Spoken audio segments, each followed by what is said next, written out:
ସକାଳେ ଆମର ଧରା ହେଇଛି ପଦ୍ମଗିରି ଛକ ପାଖରେ ଗୋଟେ ବୋଲେରୋରେ ଥିଲା 311ଟା କଇଁଚ, ଯେଉଁଟାକି 3ଟା ଆକ୍ୟୁଜ୍ଡକୁ ଆମେ ଧରିଛୁ।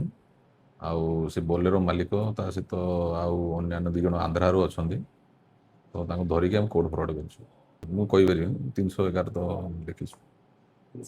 ହଁ ହଁ, ପୂର୍ବ ସୂଚନା ଥିଲା। ଆଉ ଆମର ଷ୍ଟାଫ୍ ମାନେ ସବୁ ସେଇଠି ଆଗରୁ ଆଲର୍ଟ ହେଇକି ଥିଲେ, ତ ସେ ବେସିସ୍ରେ ଆମେ ତାକୁ ଇଏ କଲୁ, ଡିଟେନ୍ କରୁଛୁ।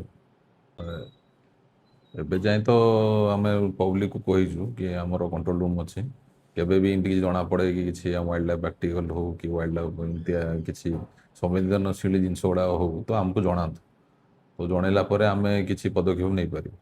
ତ କାହିଁକି ଏଇଟା ଗଭର୍ଣ୍ଣମେଣ୍ଟ ପ୍ରପର୍ଟି, ସମସ୍ତଙ୍କର ପ୍ରପର୍ଟି, ତ ଲୋକ ସଚେତନ ହେଲେ ଆମର ସବୁ ଇଏରେ ହବ।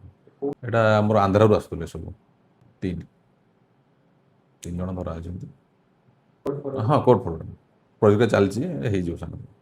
ତ କୋର୍ଟ ଫରୱାର୍ଡ ଅଛି, ଇଏ ଚାଲିଛି, ତ କାଗଜପତ୍ର ହେଲା ପରେ କରିବୁ।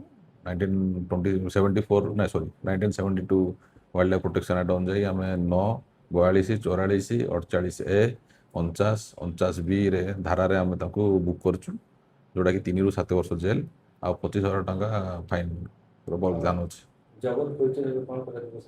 ଜଗତଙ୍କ ବିଷୟକୁ ଆମେ ଡ୍ୟାମ୍ରେ ସାଇଟ୍ରେ ନେଇକି ଆମେ ତାକୁ ସଫ୍ଟ ରିଲିଜ୍ କରିଦେବୁ। ଆଉ ଯେଉଁଟା ମରିଯାଇଛନ୍ତି ତାକୁ ଆମେ ପୋଷ୍ଟମର୍ଟମ୍ କରିକି ଡିସ୍ପୋଜ୍ କରିବୁ।